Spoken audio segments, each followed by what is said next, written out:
Madame, Monsieur, bonjour, vous suivez le flash d'information. Daniel Evodi Grace Aka, c'est le nom de la meilleure élève admise au certificat d'études primaires élémentaires CEPE session 2019. Première sur plus de 400 000 candidats à cet examen à grand tirage avec 168,88 points sur le total de 170.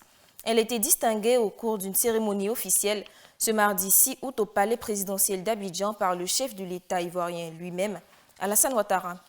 À l'instar des 81 lauréats du prix d'excellence nationale, Mademoiselle Aka a reçu une enveloppe de 10 millions de francs CFA. Triste record de l'examen du baccalauréat en Guinée session 2019. 24,38%, c'est le taux de réussite national à cet examen à grand tirage, mais c'est aussi le plus bas de l'histoire du pays avec plus de 1% de moins que l'an dernier.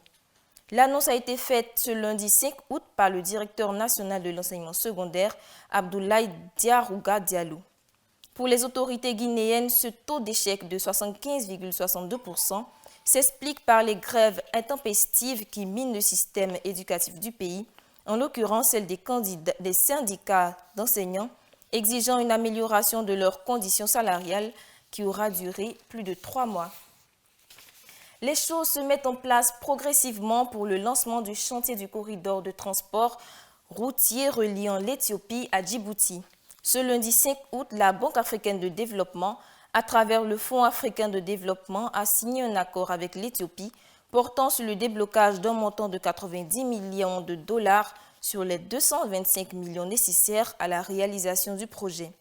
Addis Abeba devrait apporter la part la plus importante dans le financement de cette infrastructure longue de 126 km avec une participation attendue de 151 millions de dollars. Les travaux sont prévus pour démarrer dès 2020 et ce pour une durée de 5 ans. Renforcement du système d'électrification au Cameroun. Ce jeudi 8 août, la société publique Eneo et un consortium de développeurs composé de Scatec Solar, Izuba Henry et Sphinx Henry ont signé un accord de construction de 2 centrales solaires dans le nord du pays. Ces 2 infrastructures d'un coût global de 14 milliards de francs CFA auront une capacité totale de 25 MW. Selon la Banque mondiale, le taux de couverture en électricité au Cameroun en 2018 était de 62% de la population. Des chiffres qui devraient s'améliorer avec la construction de ces nouvelles infrastructures. Au Botswana, le ministre de l'Agriculture, Fidelis Molao, a annoncé ce lundi avoir soumis une demande de prêt d'un montant non divulgué à la Banque africaine de développement pour le développement d'un projet agro-commercial intégré. C'était lors de l'édition du Salon de l'agriculture de Chobé, dans le nord-ouest du pays. Selon le ministre, les investissements issus de ce financement devraient contribuer à renforcer le produit intérieur brut et à accompagner la transformation agricole au Botswana, ce qui pourrait créer 3 000 emplois supplémentaires dans le secteur.